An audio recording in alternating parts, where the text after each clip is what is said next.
भगवान की व्रत कथा में प्रवेश करें। व्यासवाच एकदा नैमिषारण्ये ऋषिः शौनकादयः प्रपक्षुर्मुनिः सर्वे सुखं पौराणिकम्। एक समय की बात है, नैमिषारण्य तीर्थ में शौनक आदि 88,000 ऋषि एकत्रित हुए और एकत्रित होकर के यज्ञ करने लगे। तो एक बात विशेष ध्यान रखिएगा, यज्ञ और सत्र में बहुत अंतर है। सत्र किसे कहते हैं और यज्ञ किसे कहते हैं? अभी तो सबको एक ही कह देते हैं, लेकिन दोनों में अंतर है। क्या अंतर है? यज्ञ में यजमान आयोजन करता जो है, उसे जो पुण्य मिलेगा वह पुण्य दर्शन करने वाले को नहीं मिल सकता। उसमें सब डिवाइड है, वितरण कर दिया गया है। कराने वाले का पुण्य जो है वो कराने वाले को मिलेगा, जो वह यजन करने वाला है उसको यजन करने का मिलेगा, जो वहां पर क्षणा या दर्शन करने का है उसको दर्शन करने का मिलेगा। लेकिन सत्र में आयोजन करता कोई भी हो, कथावाचक कोई भी हो, श्रवण करता भी अगर श्रद्धा विश्वास और भक्ति के साथ बैठ करके श्रवण करता है तो जो घर में आयोजन करने का फल उसे प्राप्त होगा, वही फल वहां बैठ के कथा श्रवण करने से मिल जाता है। ये सत्र है। अब दूसरी बात कि महाराज वहां तो कथा हो रही थी, तो कथा में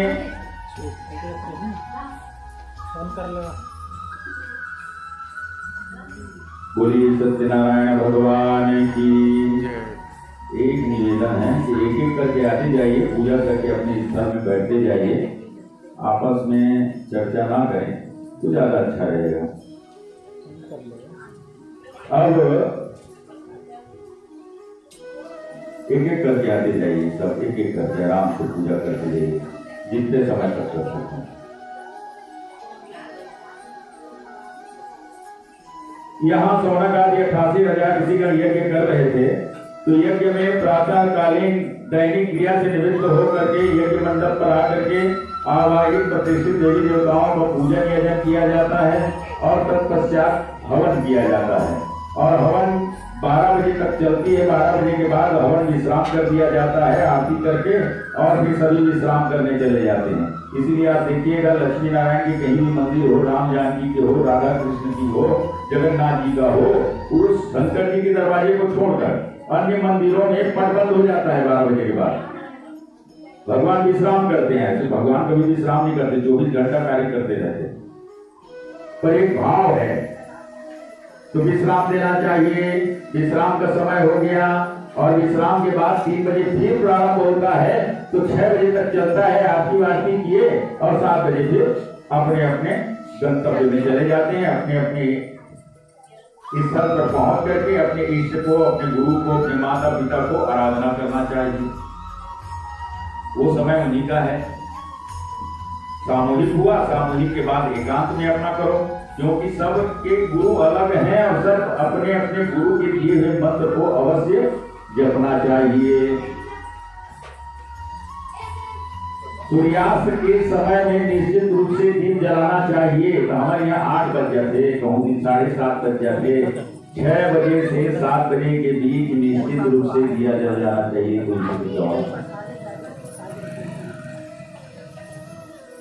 और निश्चित समय 7 बजे। 7 बजे जलाइए आप दीपक। एक सामान्य भाव बता देता हूँ आप, मतलब एक छोटी सी प्रक्रिया आप करके कभी भी अपना घर में देखिए। गाय के शुद्ध घी, मौली धागा के बाती और हम थोड़े से केसर डाल के और तुलसी मैया के चौड़ा मत दीपक जला के देखा। 21 दिन कंटिन्यू मार नहीं आना चाहिए। निश्चित समय 7 बजे माने 7 बजे। उसके बाद फिर धीरे धीरे 3 चीज बताया। गाय के शुद्ध घी, और वो मत जर्सी गाय की नहीं चाहिए भाई। भैया के जर्सी गाय और देसी गाय का अंतर है, बहुत अंतर है ना। वो की बात है तो हम समझ गए होंगे। तो देसी गाय के घी, जर्सी गाय के नहीं ना। जर्सी गाय का चीज वो केवल एक दूध देने वाला पशु के रूप में ले सकता था। और स्वाइन फ्लू वगैरह जो बढ़ी ना, ये हमारे जर्सी गाय के दूध से, और दूध तो यह चुनिया टाइप के रखे सीधा सीधा बराबर। अब देसी गाय के दूध वो के पिया तो होकर जो स्वाद इनसे होकर जर्सी गाय के बन गए। तो देसी गाय के घी, मौली धागा के बांधी और केसर डाल के और तुलसी चौरा में चलावा। 21 दिन 7 बजे माने 7 बजे आड़ नहीं आना चाहिए। आड़ हो गए फिर 21 दिन या तो शुरू मत करिए, और शुरू करिए तो पूरा पहुंचाइएगा तभी तो शुरू करा। और अगर बात देरी उसने जला थोड़े बहुत समय ऊपर नीचे हो रही तो फिर बात शुरू हुआ पर 21 दिन में निश्चित समय। फिर आके आप बताना कि हाँ महाराज वो घर की स्थिति पहली देशना हुई से करके देखिए। है छोटा सा प्रैक्टिकल और बहुत बड़ी बात है। चाहे तो कोई लाइट भी डाल सकते हैं। तो हमारा सब्जेक्ट में आ जाए, ये सब यज्ञ कर रहे थे और यज्ञ में जब विश्राम हुआ तो आपस में यज्ञ स्थल में क्या नहीं करना चाहिए। ध्यान से सुनिएगा, मैं प्रथम चरित्र को कुछ समझाऊंगा, उसके बाद जो कथा है वही कहते हुए आराम से चला जाऊंगा, आगे बढ़ जाऊंगा। जहां समझाने की है वही समझा रहा हूं। गलती कहाँ होती है हमसे।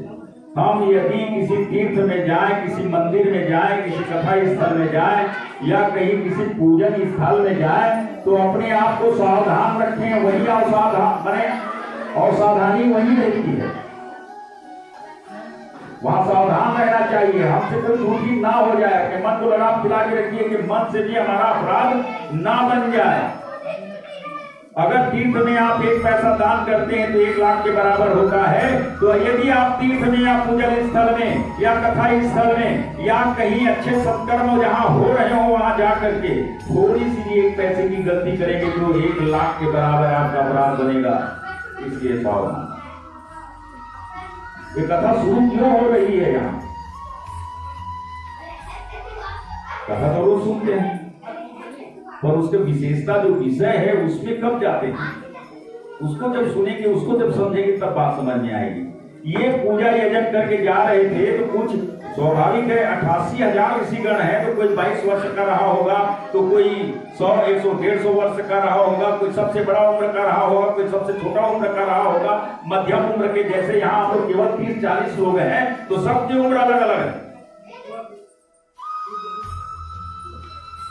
किसी के मंतव्य में अलग बात है, किसी के मंतव्य में अलग बात है, किसी के में अलग बात है।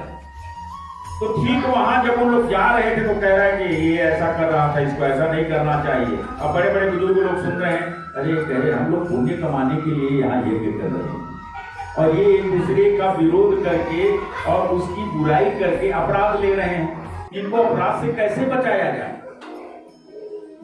आई बात समझ में? हमारे जो बुजुर्ग होते हैं वो हमें गलतियों से बचाने के लिए सोच करते हैं, हमारी सोच कुछ और होती है। जिसे आगे हम बैठे रहे मतलब एक बहुत बढ़िया चर्चा चल गई से सब करके बड़े भैया और चर्चा चली तो मैडम सब करके निकली।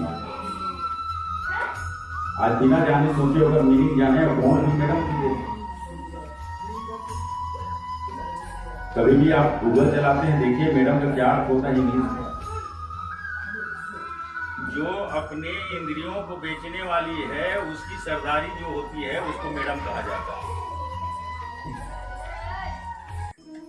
अब कहूँ लगी कही दे तो हमारे पहले के मन मूर्ख रही नहीं कहा जी अब नाम नहीं लेते नहीं पति पत्नी के काय कहें नाम न ले के बजाय वो कर मंके के नाम ले रहे हैं। अरे कहाँ लगे रामायण मूवी देखिया कौशल्या के कहा नाम ले कौन पूछा तो नहीं बता सके। सुमित्रा के कहा नाम रही से और कोई नहीं बता सके। कैकेयी के कहा नाम रही से कोई नहीं बता सके। और कैकेयी नाम का वो पड़ी कैकेयी देश की बेटी है वो कैकेयी, सौमित्र देश की बेटी है वो सुमित्रा, कौशल प्रदेश की बेटी है वो कौशल्या। एक जन के नाम है भानुमती, एक नाम है सुमित्रा के गुणवती और कैकेयी के रूप मल्लिका या प्रियमवादी, प्रियम वदा भी कहने वाला। प्रिय भाषणी रही से, मधुर भाषणी रही से, केवल प्रियम वदा नाम शब्द दिए गए और रूप के बहुत खूबसूरत रही से कह गई है। एक वो नाम रही से रूप मल्लिका, और कहाँ की बेटी रही से? कश्मीर कह प्रदेश के। हरदी ले आए तो हरदीहीन, कमरी ले आए तो कमरीहीन, चांपा ले आए तो जपहीन, है ना भाई, अमृत ले आए तो अमृतहीन। ये शब्द के संबोधन करें और हर ही शब्द से बात करें। इतना अच्छा संबोधन करते हैं उनके, नाम नहीं लेती नहीं। पति और पत्नी के नाम ज्यादा अंतःकरण में आप रखिए। सीता जी लेत रही से, ठीक है, लेत रही से, समय आगे तो कहे प्रेम से और आदर सूचक के साथ होकर नाम ले, नाम ल बता। लेकिन 24 घंटा कपड़ो नाम ल लइका मन के जिसे बुलाते नहीं, अपन लइका के नाम ल भी राशि नाम ल ले नहीं कहे। अब क्या है, लइका कमाना है, दक्षिणा तो मिलना है, तो जल्दी थोड़ा कम करिए, अपन चलिए। ये बात हमारे सनातन धर्म का जो दबते जा रहा है वो क्यों? शिक्षा की अभाव, सत्संग का अभाव। जब सुनी तब जानी, नहीं सुनी तो क्या जानी। तो उनको बचाने के लिए बोलिए सत्यनारायण भगवान की।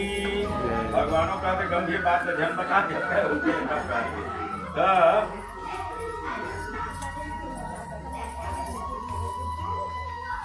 अब आगे आखिर मुंह के कथल कही दादा दादा तो कहीं इनको बचाया कैसे जाए। तो उसी समय सूत जी महाराज कहीं से घूमते घुमाते चले आए तो सारे ऋषियों ने खड़े होकर कहा कि वाह, कहे बहुत अच्छे समय में आए हैं आप सूत जी। कहे आइए आइए, उनका स्वागत किया, उच्च आसन में उनको बिठाया। अब सूत जी के भी यहाँ तो इतना बड़े बड़े ऋषि तपस्वी हैं कि सूत जी है रोमन के सामने में कुछ नहीं, लेकिन सूत जी के कद का आदर करते हैं कथावाचक के। चाहे आप छोटे से बच्चे को यहाँ बिठाएं, उनका सत्कार कीजिए। अब सूत जी के तिलक लगा के माला पहना के और सब जन आदर के साथ बैठ गई। सब एक जगह से ऐसे बैठ गई, किनारे से सब शांत बैठे हैं और सब जबका ऋषि हैं, सब एक साथ हाथ जोड़ी और हाथ जोड़े के बाद कथे ऋषिया ऊंचू शब्द का प्रयोग किया। तो ऋषिया ऊंचू शब्द का प्रयोग, ऊंचू माने सारे ऋषियों ने एक साथ कहा। ऋषि वाच नहीं कह रहा है, वाच कहता तो समझ लीजिए एक ऋषि कह रहा था, लेकिन यहाँ ऋषिया ऊंचू सारे ऋषियों ने एक स्वर से कहा। जैसे पुष्पांजलि गाथन तो त्वमेव माता, गांव भर गाथन में, नवका रामायण में, दुर्गा में, गणेश जी में, तो उसने एक स्वर से कही। ये कहना है उनका का व्रतेन तत्सा किं वा प्राप्यते वांछितं फलम् तत्सर्वं श्रोतुमिच्छामि कथयस्व महामुने। ऐसा कोई जप तप व्रत बताइए जिसके करने मात्र से इंसान अपने इच्छित फल को प्राप्त कर ले। लेकिन यहाँ प्रश्न उठता है, हम महाराज हम तो साल भर ले करे हैं श्री सत्यनारायण भगवान के व्रत कथा, लेकिन हमारा तो इच्छित फल नहीं मिली।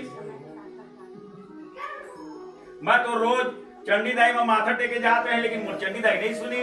समलाई दाई में रोज दिया जलाए जाते हैं, लेकिन मोर समलाई दाई नहीं सुनी। काबर नहीं सुनी? और वही आदमी है एक बार याद करते तो सुन लेते, वही आदमी 100 बार याद करते तो नहीं सुने। क्यों? प्रश्न कभी सोचने का प्रयास किया? जब आपके ऊपर संकट आता है, जैसे द्रौपदी के ऊपर संकट आई, तो द्रौपदी ने अपने सारे इंद्रियों को अपनी बुद्धि में, बुद्धि से चित्त में लगा करके और चित्त को भगवान के चरणों में अर्पित किया। भगवान वहां कृष्ण तत्काल प्रकट होकर के वस्त्र धारण अवतार करके अपनी सखी की लाज को बचा लिया, अपनी बहन की लाज को बचा लिया। प्रहलाद ने याद किया, आह भर करके भगवान खंभे को फाड़ के निकल गए। कब? जब अपने 5 कर्मेंद्रियां, 5 ज्ञानेंद्रियां, इन 10 इंद्रियों को मन के द्वारा काबू करके बुद्धि पर, और बुद्धि भी 2 प्रकार की होती है, मन भी 2 प्रकार का होता है। क्योंकि चित्त से जब हमारा चैतन्य आया तो चित्त बना, चित्त से फिर बुद्धि बनी, तो बुद्धि 2 प्रकार में डिवाइड हो गई, कुबुद्धि सुबुद्धि। अगर कुबुद्धि उत्पन्न हुआ आपके अंदर में तो कुमन होगा, और कुमन होगा तो खराब काम करोगे। और यदि आपकी बुद्धि सुबुद्धि हो गई, सुंदर बुद्धि हो गई, तो सुमन हो जाएगा, फिर फूल की तरह खिल जाएगा और आपको सब पुष्प की तरह मानना शुरू कर देंगे। आपसे सुंदर काम ही होगा, गलत काम होगा ही नहीं। यही संस्कार है।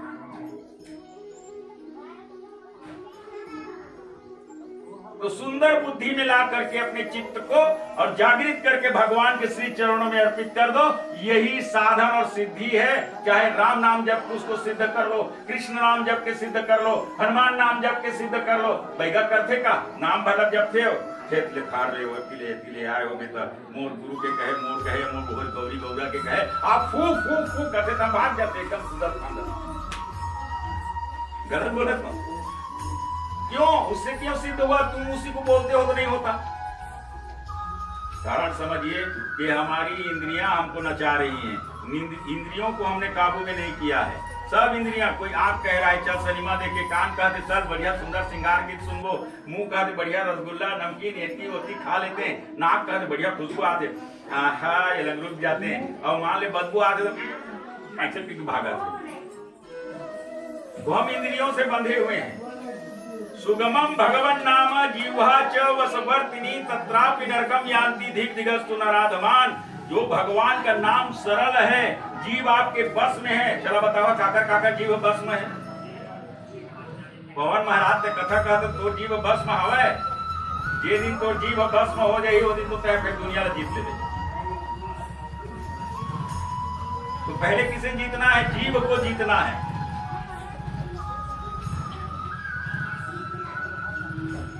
सब जन कहते जीव हमारे बस में है, लेकिन जीव के बस में हम अनहन। जीव कहते मन में आई, जीव में स्वाद आगे। रसगुल्ला खाना है, लान तो रे रसगुल्ला लरे जाते थे, पैसा है तो ले जाओ, लेके आ। अब वो लेके आए रसगुल्ला घपा घप घपा घप खाते। अरे बोलो खा सकते कर, पहली भगवान में तो संबंध कर दे। भगवान तो भोग लगा दे, भगवान खावे नहीं, वो रसगुल्ला तई खावे। एक जना गणेश जी के पूजा में कन्हैया सोनी कहते परात परात 3 परात रबड़ी ललाई और भोग लगाई। मगर बाप रे भारी रबड़ी नहीं कहता हूँ। और ओकर बाद में ना तब कहते बाबू तुम प्रसाद मोर एक आदत थे, मैं प्रसाद अभी कमरी में कुछ दिन हो है जब मैं साग भाजी ले धर के भली चल रही, नहीं तो मैं कुछ चीज लेके नहीं जाते हैं, कहूँ भी कर पूछ सकता। और मोरा प्रसाद देवे तो प्रसाद लेके उतरा तो 2 लोग में उतरते साथ तो सारा प्रसाद बच गया। काला की है तो प्रसाद नहीं। और दूसरा प्रसाद बांटने वाला ला और परोसने वाला ला बिल्कुल सावधान रहना चाहिए, नहीं तो शुक्राचार्य बने में देरी नहीं है। मतलब समझा था? शुक्राचार्य कहे मतलब बलि राजा कथा सुने हैं कि नहीं? शुक्राचार्य है जाके छेद में लुका के तो भगवान अगर एक नाखिल पहुंच दी। और गुरु पुराण कहते कि अगर परोसने वाला है सब चर्चा बड़ा देवत जावा थे और एक जन अपन मयारू मिल गए तक 5 घंटे पे गलत हो गए। भगवान हर का अंतर्यामी है, वो नहीं जाना त्री से कि राहु और केतु बैठे दोनों जन सूर्य और चंद्रमा के बीच में, लेकिन वो मल अमृत लदीस और सूर्य और चंद्रमा कहीं राहु और केतु तो है, कैसे दे दिया ऐसे के कितना चक्र धर के खा छिलका नहीं तो पहली राहु के हमारे राहु बैठे रही से तो अमृत दे दी सूर्य चंद्रमा के बीच में। अब एक रहस्य में जावे तो वो बहुत बड़ी बात है। सूर्य बुद्धि के देवता है और मन चंद्रमा मन के देवता है। और यही राहु ग्रस्ते बुद्धि और मन ल जब तो उमर आते तो संस्कार नहीं रही, बताया उनको बुद्धि वो मन और बुद्धि लो ग्रस्ते ग्रहण लगा देते, बिगड़ जाते। और दुनिया में कोई किसी को सुख देने वाला नहीं है, कोई किसी को दुख देने वाला नहीं है, कोई किसी को बिगाड़ने वाला नहीं है, कोई किसी को बनाने वाला नहीं है। आपका कर्म ही आपको बनाएगा, आपका कर्म ही आपको बिगाड़ेगा। मान और सम्मान दिलाने वाला आपका कर्म ही होगा, इसलिए तटस्थ रहो।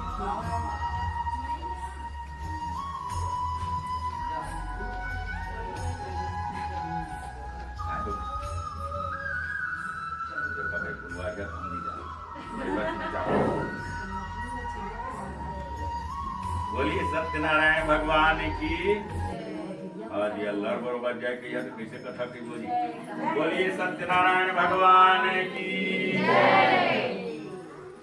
आइए हमारी कथा में भगवान सत्यनारायण की कथा। तो तो सारे ऋषि लोग अपराध कर रहे थे। कभी भी मुफ्त में किसी की बुराई नहीं सुनना चाहिए और न कहना चाहिए। अगर आप किसी की बुराई को एक शास्त्रोक्त बात बता देता हूँ, रात तो गलत है, ऐसे है वैसे है, अगर कहना है तो उस व्यक्ति के समक्ष जाके स्पष्ट सामने में कहिए तुम ये गलती कर रहे हो, ये गलती नहीं करना चाहिए, तो वो अपराध नहीं है।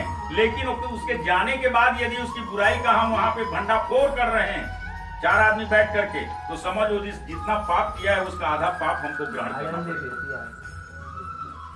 उसकी आधे पाप को हम ले रहे हैं, इसलिए उसकी बुराई की तरफ ध्यान मत दो।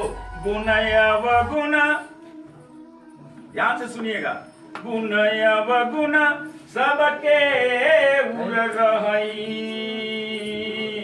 नाथ पुराण निगम कही। सबके अंदर में गुण गलाव खावे, अवगुण गलाव खावे। कहूँ एकदम परिपक्व गुणवान नहीं है ना, अवगुणवान नहीं है। गुण अवगुण सबके उर रही, नाथ पुराण निगम अस कहीं। लेकिन ज्यादा किसी की बुराई सुनना नहीं चाहिए। अगर तुम अगर बुराई करे आए है ना, तो कह देवे सुन वो अपन अपन करा में अपन अपन जो दुबराज बोए है तो दुबराज लोगे और बमरी बोए हो गए तो बोई नहीं फराए हो बमरी हो जी आने नहीं हो वही का ओकर करम ओकर करा अपन ला बांध के रहना चाहिए। देख ले सुन ले जान गए, अब हम लोग बच के चलना चाहिए। किसी के पाप का रात दिन चिंतन करोगे तो उसका पाप लेना पड़ेगा। किसी के पुण्य का, उसके अच्छे सद्गुणों का आप चिंतन करोगे तो उसके आधे पुण्य को भी पाओगे।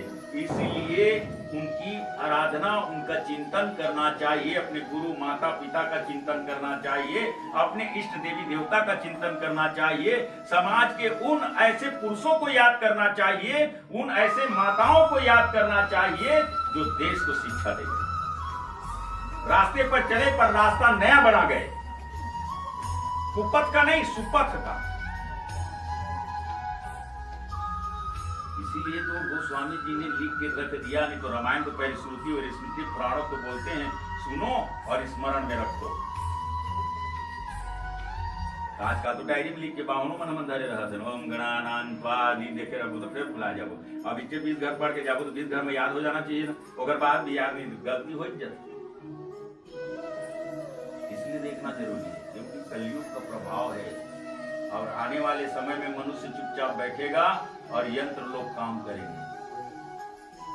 मशीन आज काम करना प्रारंभ कर दिया। जब जो काम मनुष्य करता था वो आज मनुष्य की जगह में मशीन करने लगा है।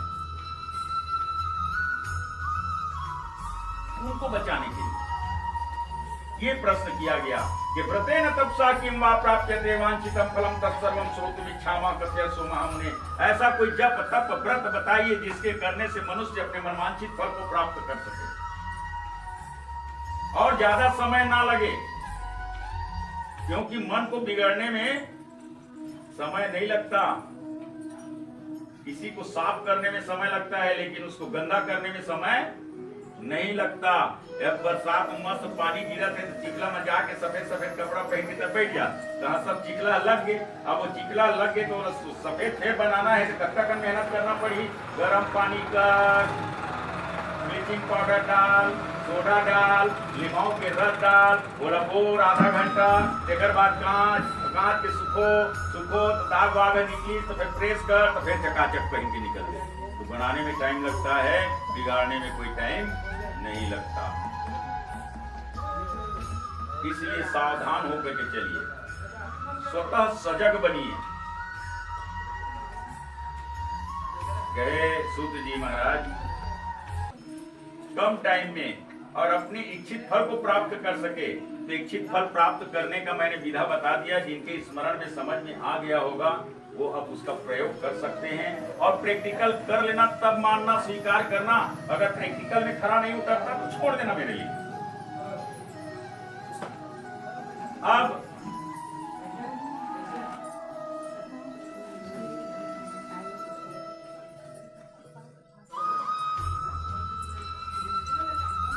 सूत जी महाराज के आप लोगों ने बड़ा अच्छा प्रश्न, क्या प्रश्न किया कि कौन ऐसा जप तप व्रत है जिसके द्वारा इच्छित फल की प्राप्ति हो सके। तो कहे ये बड़ा अच्छा प्रश्न है, केवल अपने लिए नहीं, आप लोगों ने सारे जहां के जितने भी हैं पीढ़ी दर पीढ़ी आने वालों के लिए अच्छा